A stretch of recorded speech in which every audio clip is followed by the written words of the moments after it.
नमस्कार दोस्तों, welcome to study IQ। दोस्तों, जेवियर पास्कल ने कहा था that bureaucracy is the art of making possible impossible. यानी कि अगर आपको किसी पॉसिबल कार्य को इम्पॉसिबल बनाना हो तो आपको ब्यूरोक्रेसी से सीखना चाहिए। इसी तरह से अल्बर्ट आइंस्टाइन ने भी कहा था that bureaucracy is the death of sound work. यानी कि अगर कोई अच्छा खासा काम चल रहा है, आपको उसे खराब करना है, खत्म करना है, तो आप उसे ब्यूरोक्रेसी के हवाले कर दीजिए। क्या आपको भी ऐसा ही लगता है? क्या आपको ऐसा लगता है दैट ब्यूरोक्रेसी जो है हमारे देश की डेवलपमेंट में एक हर्डल बन चुकी है? एटलीस्ट हमारे पूर्व राष्ट्रपति श्री प्रणब मुखर्जी ने इस कंसर्न को उठाया था। उन्होंने IIM अहमदाबाद में एक लेक्चर डिलीवर करते हुए यह बात कही थी कि आज की डेट में ब्यूरोक्रेसी हमारी डेवलपमेंट में एक हर्डल बन चुकी है। आज के अपने इस सेशन में हम समझने की कोशिश करेंगे कि किस कंटेक्स्ट में उन्होंने ये बात कही थी, इस प्रॉब्लम का सॉल्यूशन क्या उन्होंने दिया था, और साथ ही में देखेंगे कि हमारे UPSC एग्जाम के लिए ये टॉपिक किस तरह से इंपॉर्टेंट है। हमारे GS पेपर 2 और GS पेपर 4 में किस तरह से ये टॉपिक हमारे लिए सवाल बनकर आ सकता है और इंटरव्यू में किस तरह से सवाल पूछे जा सकते हैं। तो चलिए शुरू करते हैं। सबसे पहले हम ये देख लेते हैं कि श्री प्रणब मुखर्जी ने किस कंटेक्स्ट में ये बात कही थी और क्या कहा था। उन्होंने कहा that bureaucracy is the biggest hurdle of our development and we must rectify it. उन्होंने ये बात को भी स्पष्ट किया कि मैं ये कतई नहीं कह रहा हूं कि ब्यूरोक्रेसी की हमारे देश की तरक्की में कोई कंट्रीब्यूशन नहीं है या हमारे देश की जो आज तक की प्रोग्रेस है उसमें कोई कंट्रीब्यूशन नहीं है, बट उन्होंने ये बात कही दैट हमें इस बात को ध्यान में रखना चाहिए that the world is changing very fast and we shall have to keep abreast of this change. दुनिया बहुत तेजी से बदल रही है, हमें बदलते समय के हिसाब से अपने आप को लेकर चलना होगा, अपने आप को एडजस्ट करना होगा, अपने आप को अडैप्ट करना होगा। Make it flexible so that we can formulate and articulate our policies. ये जो बात उन्होंने कही है, ये किस कंटेक्स्ट में कही, क्या क्या इससे जुड़े हुए पहलू हैं, आज हम समझेंगे। चलिए इसको आगे शुरू करते हैं। सबसे पहले मैं आपको बता दूं दोस्तों कि स्टडी IQ का लाइव बैच शुरू होने जा रहा है 1 अगस्त से। ये शाम 6 बजे का लाइव बैच रहेगा, यानी कि इसकी क्लासेस शाम 6 बजे से लाइव हुआ करेंगी। आप इसका फायदा उठा सकते हैं। चांद लाइव का ये कोड इस्तेमाल करना है और आपको ये बैच 18,999 रुपए में अवेल करने का मौका मिल रहा है। चलिए अब देखते हैं कि ये हमारे लिए टॉपिक इंपॉर्टेंट कैसे है UPSC एग्जाम के लिए। तो इसमें 3 ऐसी जगह हैं जहां पर इससे सवाल हमसे पूछा जा सकता है। एक तो है GS paper 2, role of civil services in democracy and good governance. So basically good governance का ये जो टॉपिक है, इसमें आपसे डायरेक्ट सवाल इसमें आ सकता है। दूसरा, आपका जो एथिक्स का पेपर है उसमें इस तरह का सवाल आपसे आ सकता है। और तीसरा, आपका जो पर्सनैलिटी टेस्ट यानी कि इंटरव्यू जो स्टेज है, वहां पर भी आपसे पूछा जा सकता है कि क्या वाकई में ब्यूरोक्रेसी हमारी देश की तरक्की में एक बहुत बड़ा हर्डल बन चुकी है।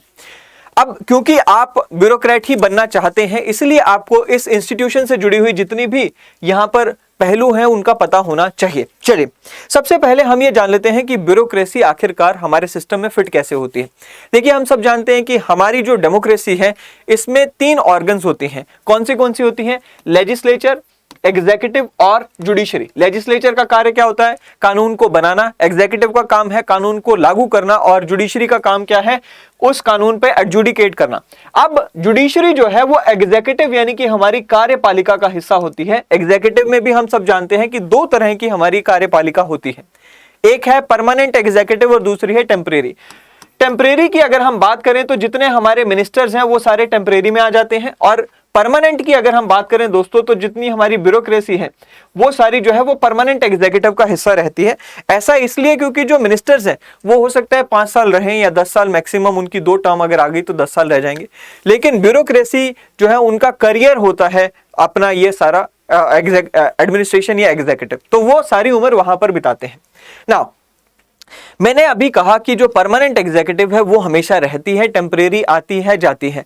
ऐसे में जो परमानेंट एग्जीक्यूटिव है ये एक बहुत अहम भूमिका निभाती है हमारी इकोनॉमिक ग्रोथ और हमारे सोशल चेंज में, साथ ही में हमारी जो पॉलिसीज बनती हैं। अब आप एक चीज यहां पर मानकर चलें, जो हमारी पॉलिसीज होती हैं, हमारे जो मिनिस्टर्स होते हैं, हमारी जो टेम्परेरी एग्जीक्यूटिव होती हैं, उन्हें समझाना कि हमारे देश में क्या क्या पॉलिसी बनाई जा सकती है, किस तरह से पॉलिसी बनाई जा सकती है। 90% ऑफ द वर्क आप ये कह सकते हैं, सेफली कह सकते हैं कि उसमें जो रोल होता है पॉलिसी फॉर्मुलेशन में वो परमानेंट ब्यूरोक्रेसी यानी कि जो हमारे ब्यूरोक्रेट्स हैं, सिविल सर्वेंट्स हैं, आईएएस आईपीएस ऑफिसर्स हैं, आईएफएस ऑफिसर्स हैं, इनका रहता है 10% जो रोल होता है वो उस पॉलिटिकल पार्टी का रहता है जिसकी चुनी हुई सरकार बनी हुई है, ठीक है। तो वो यहां पर हमें देखने को मिलता है ब्यूरोक्रेसी का रोल। फिर कहता है जी the face of the government and representative of the state. हम सब जानते हैं कि अगर आपको कोई समस्या आ रही है या कोई सरकारी काम करना है तो आप किसके पास जाओगे? मंत्री के पास थोड़ी ना जाओगे, आप ब्यूरोक्रेसी के पास ही जाओगे, अपने टाउन के एसडीएम के पास जाओगे, अपने डिस्ट्रिक्ट के डीएम के पास जाओगे, या फिर कोई और ऑफिसर जो कि ब्यूरोक्रेसी का या सिविल सर्विस का हिस्सा है। सो अल्टीमेटली क्या सरकार आपके लिए कौन है? सरकार आपके लिए सबसे लोएस्ट लेवल पे, ग्रास रूट लेवल पर तो आपकी ब्यूरोक्रेसी है। इसलिए ये एक फेस ऑफ द गवर्नमेंट है, ये एक रिप्रेजेंटेटिव ऑफ द गवर्नमेंट है जो कि ग्रास रूट लेवल पर रहकर कानून को, पॉलिसीज को लागू भी कर रही है।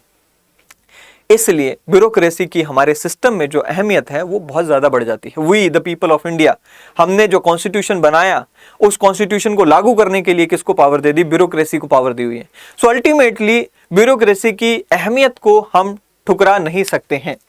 Now need for good governance. देखिए भाई, हमने अभी कहा कि ब्यूरोक्रेसी या सिविल सर्वेंट्स जो हैं वो गवर्नमेंट को रन कर रहे हैं। गुड गवर्नेंस की रिक्वायरमेंट क्या है?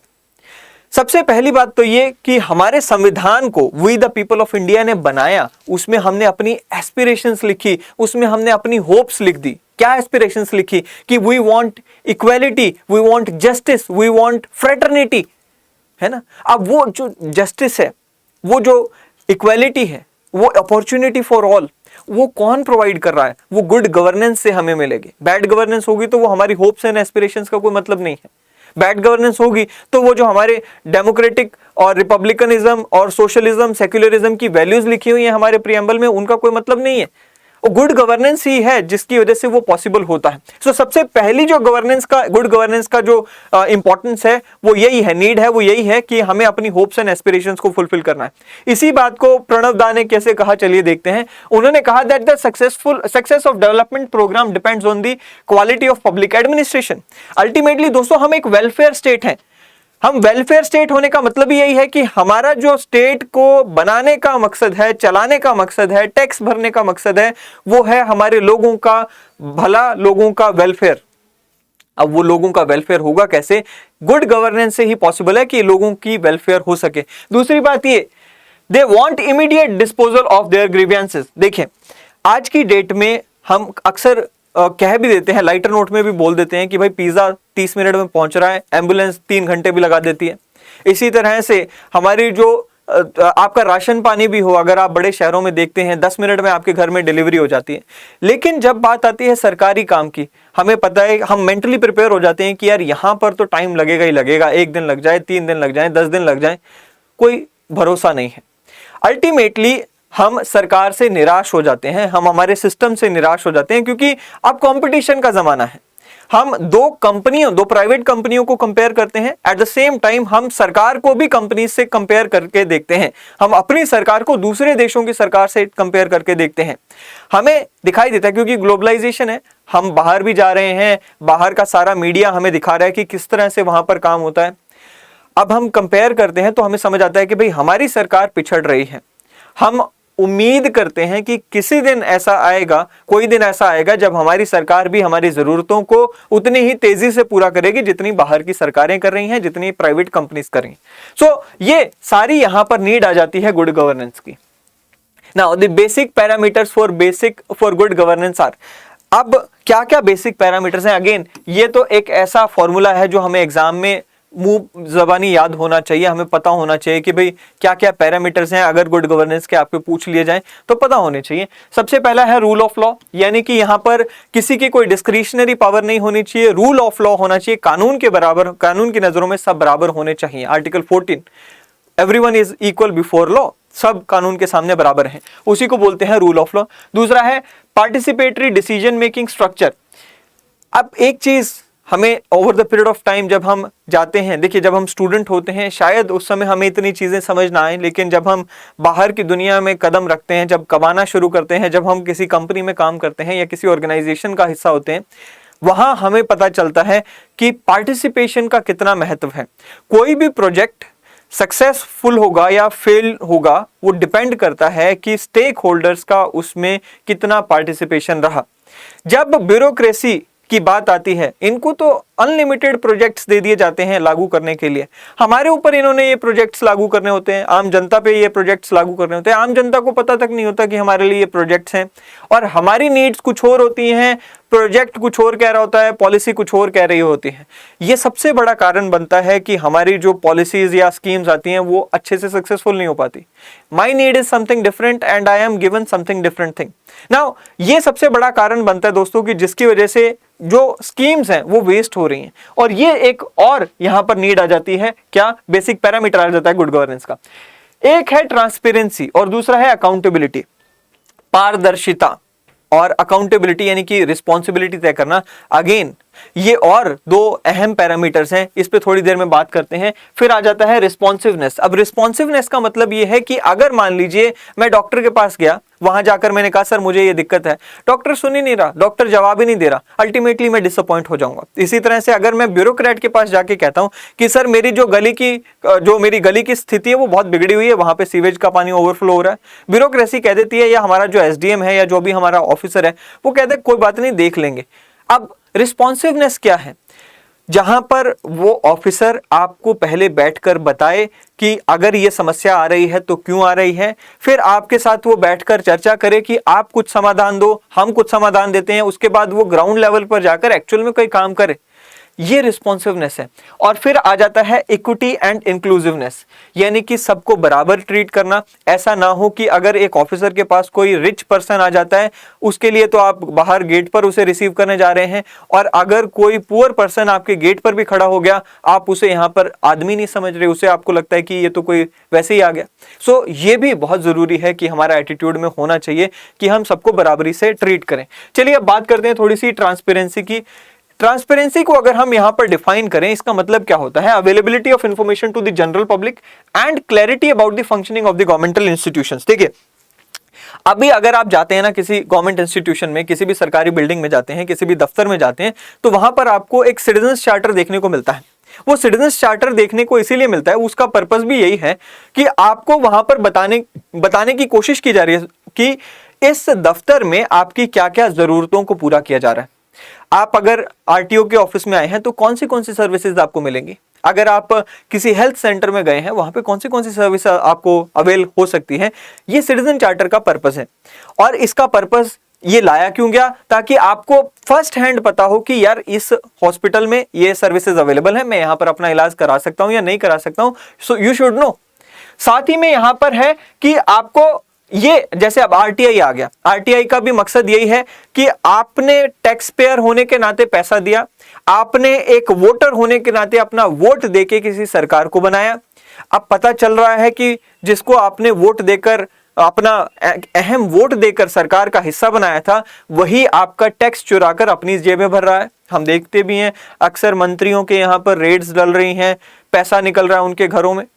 नाउ ये ट्रांसपेरेंसी जब तक नहीं आती है तब तक ये करप्शन के चांसेस बढ़ जाते हैं, तब तक ब्यूरोक्रेसी एक बहुत बड़ा हर्डल बनकर बैठी रहती है, क्योंकि ब्यूरोक्रेसी के मन में डर नहीं होता, साथ ही में हमारे मिनिस्टर्स के मन में डर नहीं होता है, वो करप्शन करते हैं, और करप्शन एक बहुत बड़ी बीमारी है हमारे देश की डेवलपमेंट के लिए। साथ ही में predictability as transparency helps or enhances the predictability as it helps the government organizations to work to function more objectively।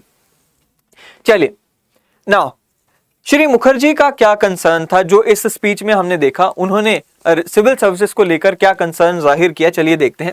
सबसे पहले उन्होंने कहा that civil servants finds way on how to put obstruction and how to find out the excuses and not to move. और दूसरा यहां पर था क्या, the problematic aspect of our governance is isolationism and the bureaucratic system has adopted a system of thinking in silos. अब देखिए दो यहां पर जो इश्यूज हैं उनको हाईलाइट किया गया है। पहला तो है आइसोलेशनिज्म, साइलोज में सोचने का एक जो ट्रेंड बन चुका है ब्यूरोक्रेसी में, और दूसरा है कि एक्सक्यूज ढूंढना कि यार किस तरह से ये फाइल आई है, इसमें कोई कमी ढूंढो और इस पे साइन ना करने पड़े, क्योंकि अल्टीमेटली मैंने साइन कर दिया, मैंने इस फाइल को पास कर दिया, तो मेरे ऊपर एक और रिस्पॉन्सिबिलिटी आ जाएगी कि भाई तुमने इसे पास किया था, तुम इसके अकाउंटेबल हो। अकाउंटेबिलिटी से डर लगता है साहब। और डर लगता है दूसरे डिपार्टमेंट्स के साथ मिलकर काम करने में। दो प्रॉब्लम्स। पहली प्रॉब्लम, हम आइसोलेशनिज्म को लेकर चलते हैं। लेट्स अज्यूम कि पीडब्ल्यूडी डिपार्टमेंट ने एक सड़क बनानी है। अब ये फाइल जाएगी 4-5 डिपार्टमेंट्स के पास घूमती हुई जाएगी। हर डिपार्टमेंट यहां पर सिर्फ और सिर्फ अपने काम को पूरा करेगा। अपने काम को इस तरह से पूरा करेगा, वो ये देखेगा कि लेट्स से एनवायरमेंटल डिपार्टमेंट के पास गई कि यार यहां पर एनवायरमेंटल जो डैमेज हो रहा है वो कितना हो रहा है, बस इतना देखना उनकी जिम्मेवारी है। वो ये नहीं देखते कि अगर थोड़ा सा एनवायरमेंटल डैमेज हो रहा है, ये सड़क बनने के बाद इसकी भरपाई कितनी ज्यादा की जा सकती है या फिर यहां पर डेवलपमेंट कितनी हो जाएगी। हम आउट ऑफ द डिपार्टमेंट जाकर बात नहीं करते हैं या out of my role and responsibility जाकर बात नहीं करते हैं। हम सिर्फ और सिर्फ रूल माइंडेड हो जाते हैं, सिर्फ वहीं तक अटक जाते हैं जहां पर मेरा रोल डिफाइंड है। मैं ये नहीं देखता कि अगर मैंने ये एक काम आउट ऑफ द बॉक्स जाकर किया या आउट ऑफ द लाइन जाकर किया, इससे मेरे पूरे देश को, मेरी स्टेट को, मेरी रीजन को कितना फायदा होगा। एक और यहां पर बात हमें देखने को मिलती है, apart from these two problems, हमें यहां पर जो और बात देखने को मिलती है वो है रेड टेपिज्म। रेड टेपिज्म का मतलब हम सब जानते हैं कि रूल माइंडेडनेस या फिर जिसे हम रूल बुक ब्यूरोक्रेसी भी कह देते हैं। रूल बुक ब्यूरोक्रेसी का मतलब होता है कि आप अपने जो रूल बुक है सिर्फ उसके हिसाब से चल रहे हो। You forget the spirit of the law, you stick to the letters of the law. आपने वो कानून लाया क्यों गया था, सिर्फ वो नहीं देख रहे हो। आप उन्हें उस कानून में लिखा क्या गया है सिर्फ उस पर अटक जाते हो। उस कानून का जो मुख्य उद्देश्य था, जो ऑब्जेक्टिव था, जो प्रियम्बल था, आप उसके अकॉर्डिंग काम नहीं कर रहे हो। आप सिर्फ बुक्स या जो रिडंडेंट जो रूल्स हैं उसके हिसाब से काम कर रहे हो। इसीलिए हम देखते भी हैं कि हमारी जो ये करंट रिजीम है, इन्होंने बहुत सारे कानूनों को हटा भी दिया, ऑलराइट, रिपील किया है। Lack of professionalism. देखिए, सबसे बड़ी जो समस्या आती है ना ब्यूरोक्रेसी में, वो आती है कि भाई जॉब सिक्योरिटी मिल चुकी है। आप एक बार ही सरकारी अफसर बन गए, आप उसके बाद ठाठ मारते हो। आपको पता है कि भाई अगर कल को कोई दिक्कत आएगी भी तो कई सारी लेयर्स हैं जहां पर इंक्वायरी बैठेगी, उसके बाद कहीं शायद होकर मुझे निकाला जाएगा, तब की तब देखेंगे। बट तब तक मौज मार रही हैं, और यही सबसे बड़ी समस्या है। प्राइवेट सेक्टर क्यों कामयाब हो जाता है या प्राइवेट जो कंपनीज हैं वो यहां पे ज्यादा प्रोडक्टिव क्यों हो जाती हैं? उनका कारण यही है कि आपकी जॉब सिक्योरिटी वहां नहीं है, इसलिए आपको ऑन योर टोज होना पड़ता है। आपको पता है कि भाई हर महीने, हर क्वार्टर में रिव्यू होने हैं। अगर आपने परफॉर्म नहीं किया तो आपके ऊपर तलवार लटक सकती है। लेकिन यही जो समस्या है, यही जो बात है, जॉब सिक्योरिटी की जो बात है, वो एक हर्डल बन जाती है ब्यूरोक्रेटिक माइंडसेट में, और ब्यूरोक्रेट्स जो हैं वो यहाँ पर क्या हो जाते हैं, लेथार्जिक हो जाते हैं। फिर आता है जी जनरलिस्ट अप्रोच, जो कि एक स्ट्रक्चरल इशू है। हम बात करते हैं आईएएस की। अब आईएएस का कोई एक पर्टिकुलर डिपार्टमेंट नहीं होता है, उनको मल्टीपल डिपार्टमेंट्स में रोल एंड रिस्पॉन्सिबिलिटी दे देते हैं। ये बात ठीक है कि over the period of time जो आईएएस ऑफिसर्स भी होते हैं वो 1, 2, 3, 4, 5 सब्जेक्ट्स में स्पेशलाइजेशन कर लेते हैं, और फिर वो ट्राई करते हैं कि जैसे एजुकेशन डिपार्टमेंट में किसी आईएएस ऑफिसर की बहुत अच्छी स्पेशलाइजेशन हो गई तो हायर ब्यूरोक्रेसी का जब हिस्सा बनता है तो वो एजुकेशन डिपार्टमेंट संभालने की कोशिश करता है, लेकिन डिपार्टमेंट्स उनके हाथ में होते नहीं है। अब मान लीजिए मैं साइंस बैकग्राउंड से हूं या फिर मैंने पिछले 3-4 साल से एजुकेशन डिपार्टमेंट को संभाल रखा था, अचानक से मुझे किसी ऐसे लेट्स से एग्रीकल्चर डिपार्टमेंट में भेज दिया, तो पहले 3-4 महीने तो मुझे वो सारा कुछ समझने में चले जाएंगे। उसके बाद मैं फिर भी उतना बेटर परफॉर्म नहीं कर पाऊंगा जितना कि कोई और ऑफिसर जो कि एग्रीकल्चर डिपार्टमेंट का कोई स्पेशलाइज्ड ऑफिसर है वो परफॉर्म कर पाएगा। सो ये जो जर्नलिस्ट अप्रोच है ना, ये एक समय था जब चल रही थी, लेकिन आज की डेट में ये ओपिनियन बनता जा रहा है कि इसे हमें फिर से इस पर पुनर्विचार करना चाहिए। दूसरा है दैट लेट्स से कि lack of public service spirit. ये सबसे बड़ी समस्या है। हमें जब हम ब्यूरोक्रेसी का हिस्सा बन जाते हैं दोस्तों, हमें व्हाट एंड हाउ का जवाब तो मिल जाता है, लेकिन व्हाई का जवाब हमें तभी भी नहीं मिलता। व्हाट एंड हाउ का मतलब क्या? देखिए, मुझे ब्यूरोक्रेट बनने के बाद करना क्या है पता चल जाता है। क्यों ट्रेनिंग करवाई जाती है, किस तरह से करना है वो भी पता चल जाता है, ट्रेनिंग कराई जाती है। Why I have to do that job, ये एक बहुत बड़ी समस्या है। अब ये व्हाई जो है ना, कि मुझे ये काम करना क्यों है, ये सबका अलग अलग हो सकता है। आपका वाई अलग है, मेरा वाई अलग हो सकता है, बट मोस्टली जो पीपल हैं वो यहां पर गड़बड़ कर जाते हैं। कैसे?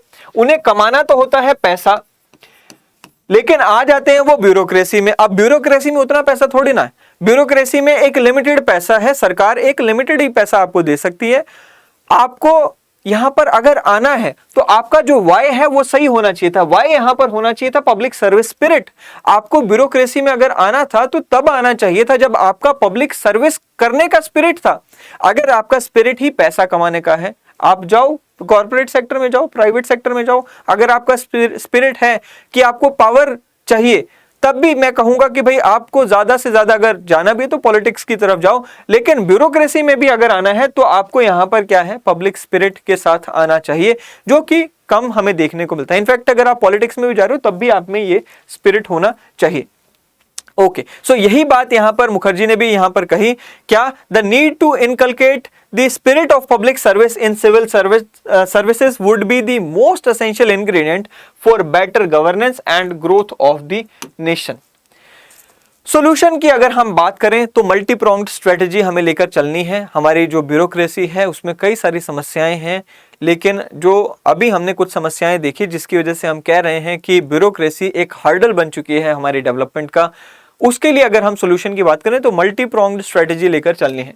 सबसे पहला क्या है कि अलग अलग स्टेजेस पर हमें स्टेप्स लेने हैं गवर्नेंस में, और मल्टीपल स्टेप्स लेने होंगे। अगर हम सबसे पहले बात करें रिक्रूटमेंट स्टेज की, तो रिक्रूटमेंट स्टेज में हमें देखना चाहिए कि रैशनलाइजेशन ऑफ सर्विसेज हमें करना चाहिए। मल्टीपल ऐसी सर्विसेज होती हैं जो कि स्टेट और सेंट्रल लेवल पर सेम सर्विसेज होती हैं और वहां पर ओवरलैपिंग हो जाता है। आपको करना क्या चाहिए, अगर स्टेट और सेंटर में सर्विसेज की ओवरलैपिंग हो रही है तो कोशिश करो कि इस तरह की जो सर्विसेज हैं उन्हें इंटीग्रेट कर दिया जाए। दूसरा है क्या, लेटरल एंट्रीज की हमने बात की, अभी हमने इशू उठाया था जनरलिस्ट अप्रोच का, जो इशू उठाया था उसकी हमने बात की थी कि भाई उसकी जगह पर स्पेशलाइज्ड यहाँ पर जॉब प्रोफाइल्स होने चाहिए। For example IPS officer specialised job है, इसी तरह से आईएएस में भी स्पेशलाइजेशन पर हमें बल देना चाहिए। और लेटरल एंट्रीज जहां तक फिट बैठती हूं वहां पर हमें बाद में जो लोग हैं, स्पेशलाइज्ड जो लोग हैं, फील्ड के जो लोग हैं, फॉर एग्जांपल एजुकेशन हो गया या फिर और कई सारे स्पेशलाइज्ड फील्ड होते हैं, उनके लोगों को एडमिनिस्ट्रेशन का हिस्सा बनाना चाहिए। और एक चीज और, आउटसोर्सिंग ऑफ सम सर्विसेज। अब देखिए, सारी सर्विसेज अगर सरकार अपने हाथ में रखेगी तो उसमें कहीं पर भी हम मास्टर नहीं बन पाएंगे। कई सारी ऐसी सर्विसेज होती हैं जहां पर सरकार को ज्यादा इन्वॉल्व होने की जरूरत नहीं है, वो हमें प्राइवेट सेक्टर को देनी चाहिए ताकि एफिशिएंसी आ सके, लोगों को बेटर प्राइसिंग मिल सके, लोगों को कंपटीशन से फायदा मिल सके। इसमें एक एग्जांपल मैं लेता हूं, भारत गौरव स्कीम एक चल रही है, उसके तहत प्राइवेटली रन ट्रेन्स को हम चला रहे हैं। अभी कोयंबटूर में ये ट्रेन को फ्लैग ऑफ किया गया था और टूरिज्म को बढ़ाने के पर्पस से इस स्टेप को उठाया गया। रिक्रूटमेंट जो है हमारी, उसको इस तरह से डिजाइन किया जाना चाहिए, रिक्रूटमेंट प्रोसेस को इस तरह से डिजाइन किया जाना चाहिए कि रिक्रूटमेंट स्टेज में ही जो हमारे अभ्यर्थी हैं, जो हमारे एस्पिरेंट्स हैं, उनका एथिकल एंड मोरल स्टैंडर्ड्स को और उनकी जो भी यहाँ पर एटीट्यूड है, एप्टीट्यूड है, इन सबको चेक किया जा सके और उसके बाद ही उन्हें हमें सर्विस में लेना चाहिए। ट्रेनिंग की बात करें तो ट्रेनिंग भी एक बहुत बड़ा इंपॉर्टेंट पहलू हो जाता है। रेगुलर ट्रेनिंग रिक्वायर्ड है और आपको यहाँ पर ट्रेनिंग में क्या क्या बताना है या क्या क्या करवाना है, किस किस पर्पस से ट्रेनिंग करवानी है, वो भी समझ लेते हैं। सबसे पहले हमें जो हमारे ब्यूरोक्रेट्स होते हैं उन्हें टेक्निकली साउंड बनाना है। उन्हें ये बताना है कि भाई टेक्नोलॉजी में ये चेंज आ चुका है और क्या क्या हम भी डिजिटलाइजेशन की तरफ जा रहे हैं, तो किस तरह से गवर्नेंस डिजिटलाइज हो रही है वो हमें समझाना है ताकि वो इंप्लीमेंट अच्छे से कर सके। दूसरा कि हमारी सोसाइटी की ब्यूरोक्रेसी से, गवर्नमेंट से, सिस्टम से किस तरह से एक्सपेक्टेशंस चेंज हो रही हैं, बढ़ रही हैं, वो भी हमें उन्हें समझाना होगा, बताना होगा। इसके अलावा हमें उन्हें जो सेंसिटाइज करना होगा वो है एथिकल एंड मोरल एस्पेक्ट्स के ऊपर। हमें हमेशा उनको इस पहलू पे भी क्या करना है, सेंसिटाइज करना है। फिर रेगुलर इवैल्यूएशन। अब देखिए, इवैल्यूएशन एक सबसे बड़ी बात है जो कि प्राइवेट सेक्टर में बहुत इंपॉर्टेंट रोल प्ले करती हैं। हम देखते भी हैं प्राइवेट सेक्टर में कि वहां पर क्लियरली डिफाइंड गोल्स होते हैं। इसी तरह से सिविल सर्वेंट्स के भी क्लियरली डिफाइंड गोल्स होना जरूरी है। इंसेंटिवाइज करना है उन्हें उन गोल्स को अचीव करने के लिए। साथ ही में हमें, जैसे जिस अभी सरकार की एक स्कीम आई भी थी, एक smart performance appraisal report recording online window, sparrow करके ये प्लेटफॉर्म बनाया गया है। इसे हमें बोथ सेंट्रल और स्टेट लेवल पर लेकर आना चाहिए। और अगर कोई ब्यूरोक्रेट अच्छे से परफॉर्म नहीं कर रहा है तो कंपलसरी रिटायरमेंट भी उनके लिए हमें लेकर आनी चाहिए। क्या इतना काफी है? मुझे ऐसा लगता है कि इसके अलावा भी हम यहाँ पर कुछ और कर सकते हैं, जैसे कि हमारे जो पॉलिटिशियंस हैं उन्हें भी, जो पॉलिटिकल बॉसेस हैं, जो टेम्परेरी ब्यूरोक्रेसी हैं, उन्हें यहाँ पर लीड करना होगा हमारी परमानेंट ब्यूरोक्रेसी को। उन्हें एग्जाम्पल सेट करने होंगे कि बिना करप्शन किए भी काम चलता है, बिना करप्शन किए भी हम गवर्नमेंट चला सकते हैं। हम देखते भी हैं, पंजाब में भी आपने देखा, वेस्ट बंगाल में भी आप देख रहे हो, पॉलिटिकल बॉसेस ही यहाँ पर जो है करप्शन में हिस्सा बन जाते हैं। ना ये एक सबसे बड़ा पहलू है, क्योंकि अगर पॉलिटिकल बॉसेस हिस्सा हैं तो रेजिस्ट करती है, जो ईमानदार ब्यूरोक्रेट होगा वो रेजिस्ट कर लेगा, लेकिन नहीं तो फिर मोस्टली केसेस में टेम्पटेशन आ ही जाती है। दूसरा है पब्लिक पार्टिसिपेशन बहुत जरूरी है। अगर आपको लग रहा है कि आपकी गली मोहल्ले की जो सड़क है वो अच्छी नहीं बन रही है, उसमें अच्छे से काम नहीं हो रहा है, मिलावट हो रही है, ये आपकी रिस्पॉन्सिबिलिटी भी बनती है कि आप सवाल उठाओ, आप उसे हायर लेवल तक लेके जाओ। टेक्नोलॉजी का जमाना है, एक ट्वीट ही तो करके वहां पर अपना काम बनाना है। ऑलराइट, सो पब्लिक पार्टिसिपेशन होना भी जरूरी है, तभी हमारी ब्यूरोक्रेसी अपने टोज पर आएगी, तभी ब्यूरोक्रेसी जो है यहाँ पर सुधार उसमें हम देखेंगे।